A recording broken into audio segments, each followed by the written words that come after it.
Hey guys, CommonSensei here, and welcome back to another episode of the I'm Just Sayin video podcast, where I serve as your tour guide through this minefield of liberal idiocy, ridiculousness, and stupidity. Normally, I would do something that is a little humorous to start things out with. However, that's not the kind of mood I'm in today. It's been a while since my last post. I did some vacationing in Alaska with my wife and my parents, had a great time. Did some salmon fishing. Thank you very much to Lauren and Diana. You know who you are. Thank you for hosting us. When I got back, not long after I got back, the shit hit the fan in Afghanistan. Now, most of you know, but for those of you who don't, I did serve in the United States Marine Corps, I served in the United States Navy, and I currently serve as a law enforcement officer. And what's going on right now, I have a lot of mixed feelings about. But I do believe it's important to discuss. So I do have my Black Rifle coffee as I normally would. Make sure that you grab yours, take a sip, lean back, because we got a lot to talk about. Now, from the category of clusterfucks gone epic comes the Biden administration. Now, before I get into that, the one thing that I want to say, or at least that I want to start out with, is I'm really tired of politicians telling us they're going to do one thing and then do another, and certainly that's not anything new. But when it starts costing people their lives, and when it starts costing us our reputation and our credibility throughout the world, it becomes a problem. So I'm going to kind of break it down like this. It's one thing if somebody tells you something to your face and turns around and talks behind your back. That's one thing, and certainly it's irritating. But it's a whole nother level when the people that are supposed to be running the country are doing it. Now, I'm going to give you a perfect example of what I'm talking about. I know a guy named Jason. It's a guy that I used to work with. I'm not going to mention his last name. There's plenty of Jasons out there. You won't know who I'm talking about. That's not the point. The point is, every time I see Jason, and I do see him from time to time, he always comes up to me, hey brother, hey, how you doing? You know, trying to shake my hand and all that kind of stuff.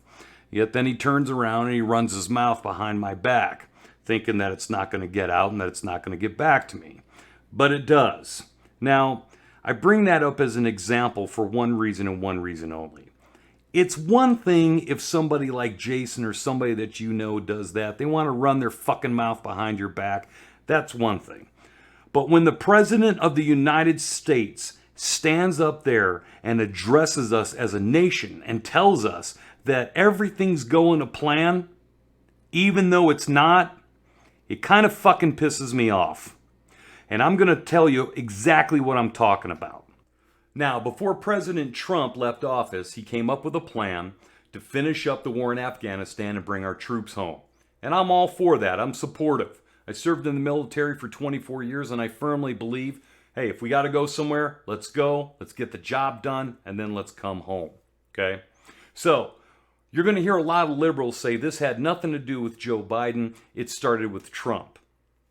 However, what you're not going to hear is that the plan that the Trump administration had set down in order for us to withdraw out of Afghanistan was conditional. There were certain criteria and there were certain metrics that had to be met in order for us to move out of that country and come back home.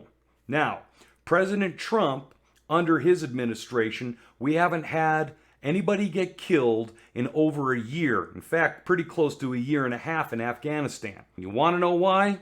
It's because President Trump told the Taliban, stop fucking around or I'm going to bomb you back to the Stone Age. And he meant it. And he stood by it. Fast forward now to the Biden administration. Because of the political climate, sometimes politicians will do something just for the pure and simple fact that it looks good politically. Whether it's right or whether it's wrong is immaterial. If it looks good and makes them look good politically, then that's all that really matters. And that's exactly what's going on now. This last week, the President of the United States stood behind a podium and addressed the nation, and he told us, hey, everything's going according to plan. Everything's right where it should be. Before that, he was asked, Is there any reason to think that the Taliban won't move swiftly and take over the country as soon as we pull out? And he sat there and he told those reporters, no reason to think that at all. Well, he fucking lied. First of all, if you're going to pull out of a combat zone, you don't pull all the troops out first. The first thing you do is you pull out all the civilians that need to go. And then you pull out all the equipment that needs to go. And once everything's gone, then you send the troops home. But that's not what happened.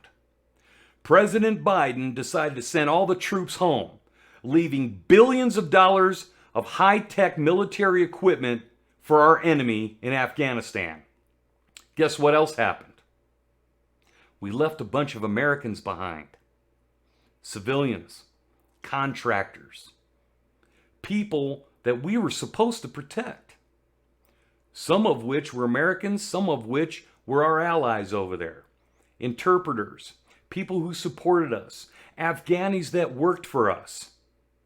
Now, I don't know how many people watching this have been over there, but I can tell you one thing. I've done a couple of tours. I went to Iraq, I went to the Afghanistan theater, and I'm telling you right now, once the Taliban gets a hold of these people that worked with us, they're going to start cutting off their fucking heads. Because that's what they do. They're savages. They're animals. I'm not saying the Afghan people are savages. I'm saying that the Taliban are savages. The liberals are already trying to push blame on President Trump for this. They're also trying to push blame on President George W. Bush for this. And the argument there is, well, President George Bush is the one that got us involved in this. No, he didn't. The people who got us into this in the first place were a bunch of Islamic, terroristic, militant, fundamentalist fucktards that decided it would be a good idea to take a few planes, fly them into the World Trade Center, killing thousands of people, and then also dump one right into the Pentagon, killing a bunch of folks. There was a fourth plane, luckily, didn't end up hitting its intended target, but unfortunately killed a bunch of people when it smashed into the ground. That's what got us involved in all of this. And President George W. Bush did what a president is supposed to do.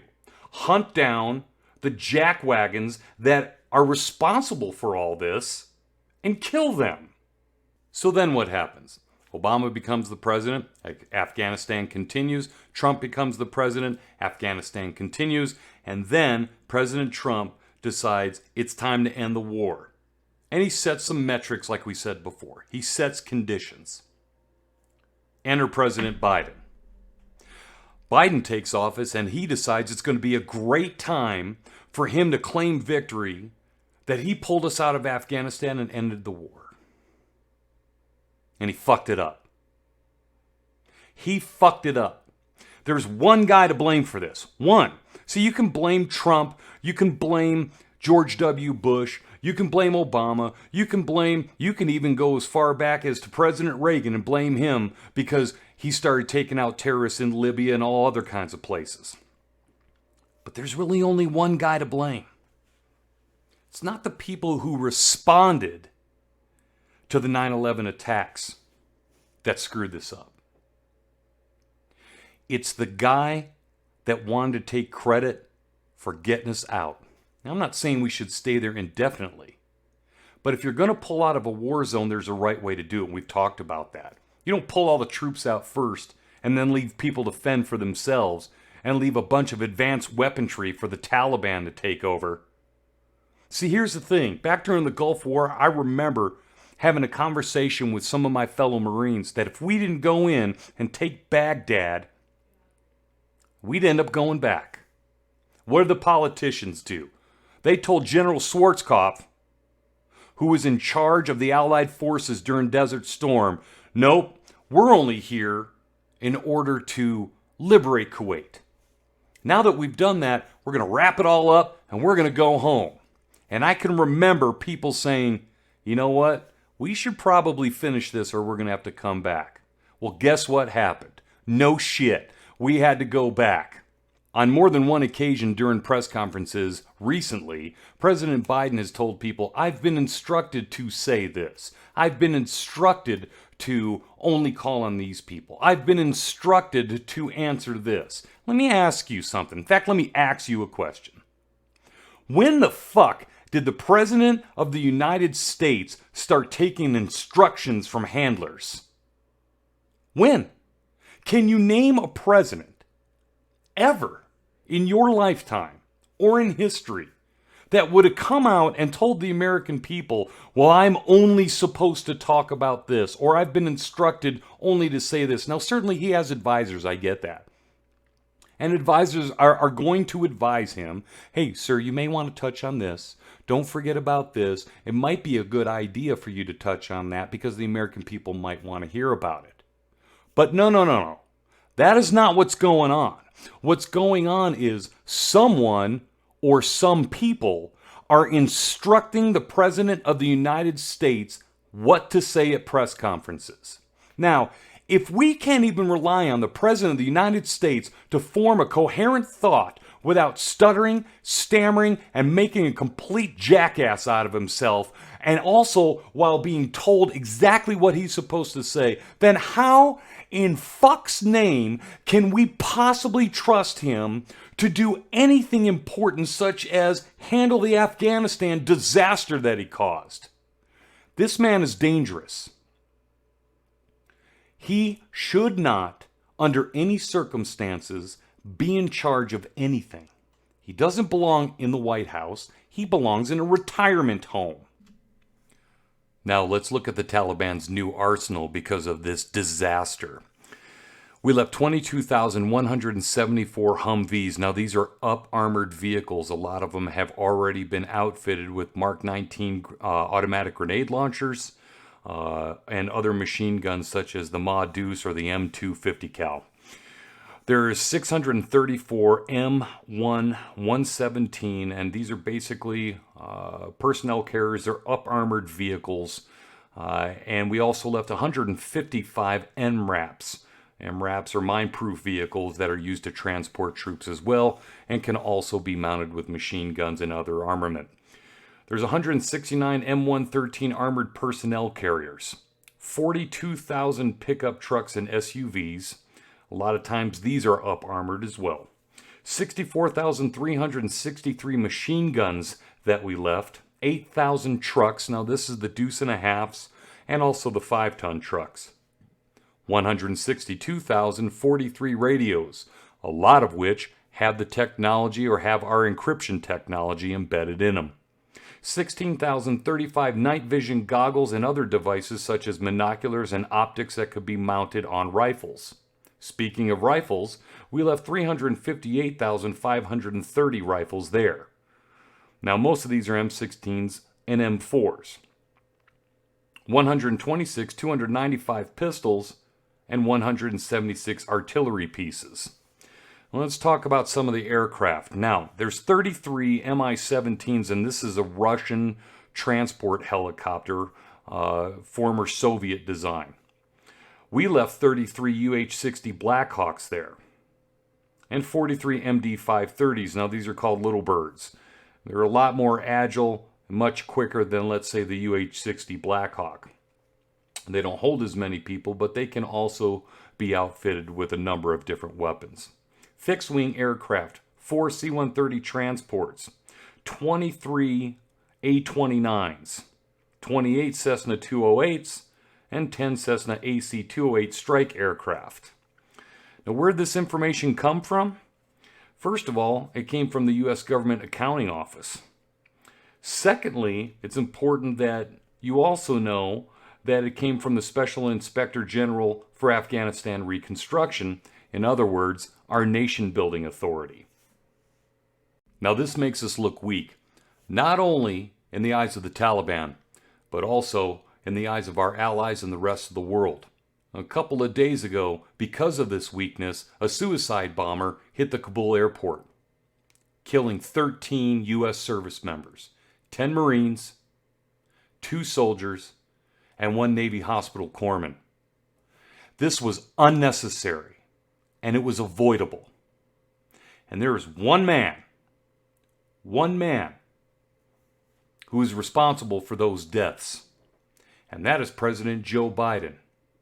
Now, some of that culpability rests on the SecDef, the Secretary of Defense, and also the Chairman of the Joint Chiefs of Staff, who is a spineless, weak human being.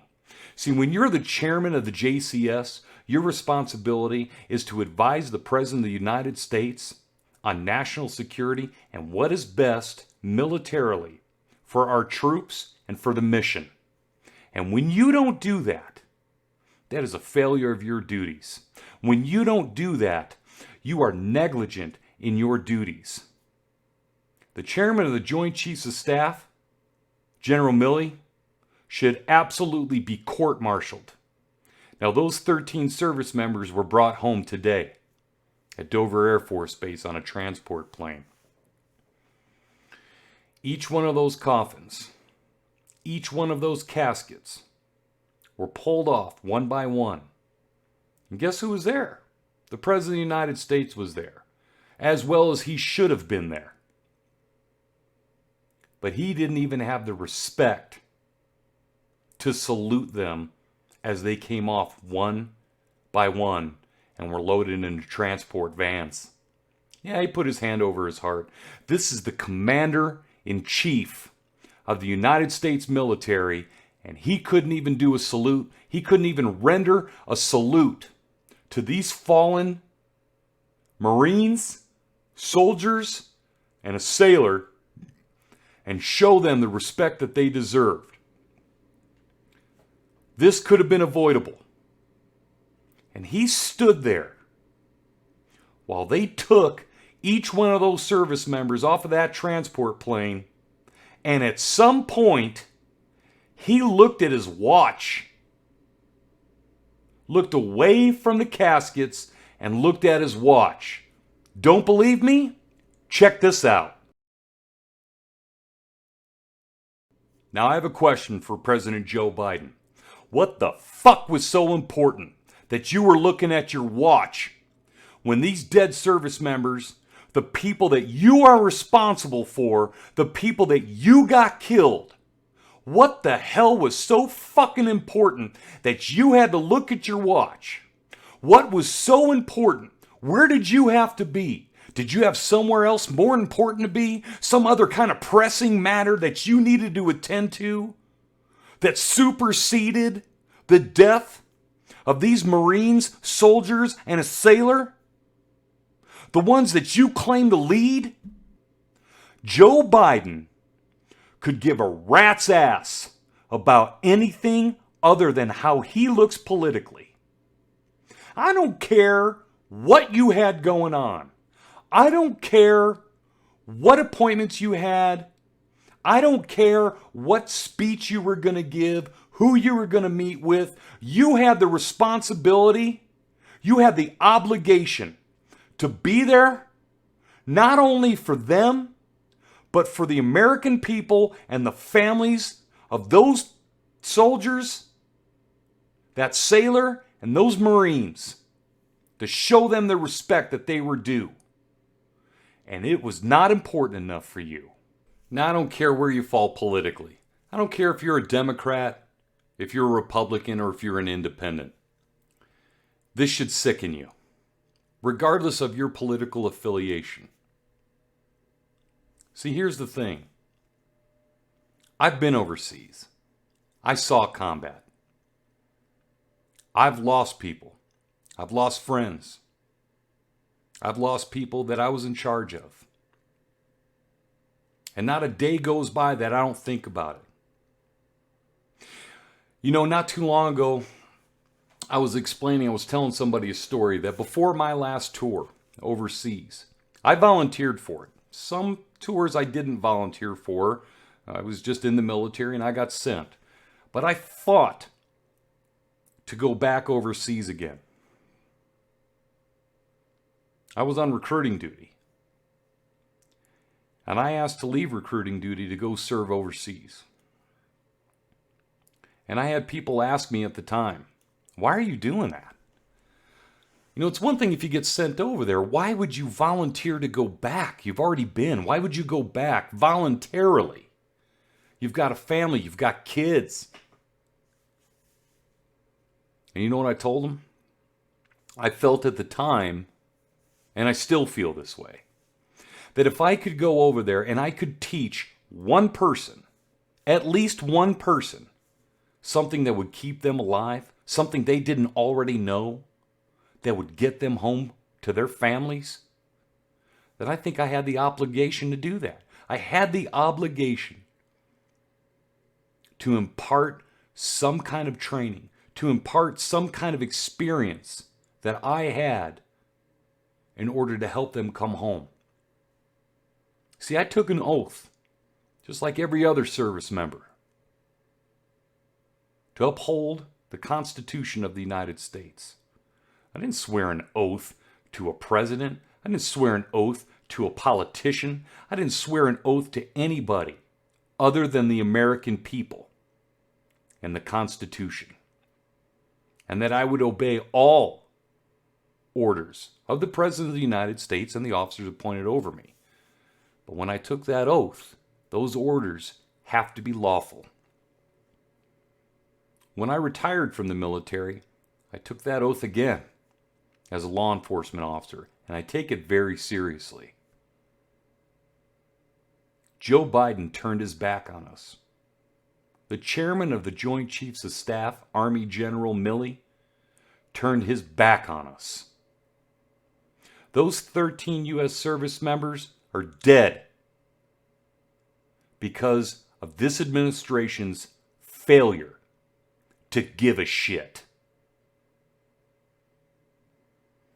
Now, I normally don't come out this abrupt, this candid towards a specific person. But my heart is heavy. My heart is heavy for those that served. My heart is heavy for those people that didn't get to come home, for their families, for their children, for their moms, their dads, their brothers, their sisters, their spouses. And it's not just those that didn't get to come home. It's for the people that have to wake up in the middle of the night, sweating, screaming, for the crying, for the depression, the suicides. We were sent there to fight, and we were sent there to win. And President Biden, you took it from us. You took that from us. See, in Vietnam, America didn't lose the war because of the people that were fighting. America didn't lose the war because we couldn't win the battles. America didn't lose the war because of the guys that were in the jungles or the rice paddies. And just like that, in Afghanistan, we didn't lose that war because we weren't willing to fight or able to fight. We didn't accomplish the mission because the politicians wouldn't let us. And then you ripped us out of there. For what? For some political reason? You know, I try to put humor in each podcast that I do. My heart is heavy. I don't have anything funny to say. I feel like my soul has been torn out of my chest, torn out of my body.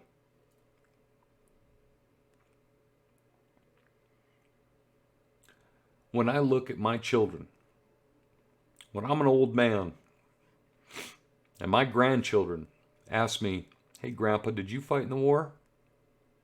Of course I'm going to tell them I did. Of course I'm going to be proud that I served, because I am proud. But we don't serve and we don't fight for politicians. I fight for the man in the fighting hole next to me. I fight for my brothers and sisters in arms. I fight for that Marine, that sailor, that soldier, that airman that's sitting in the Humvee next to me, that's out on the foot patrol next to me. See, I can deal with the nightmares. And I can deal with the depression. And I can deal with the sadness. And I can deal with the flashbacks. What I can't deal with is being betrayed by my own government, by the Commander-in-Chief, by those who wear the uniform with stars on them that are supposed to lead us, that are supposed to speak for us. That's what I can't deal with. I mourn the loss of every service member that has ever served, but I especially mourn the loss of these 13 that shouldn't have and didn't need to be killed. Semper Fi, Marines. Until Valhalla.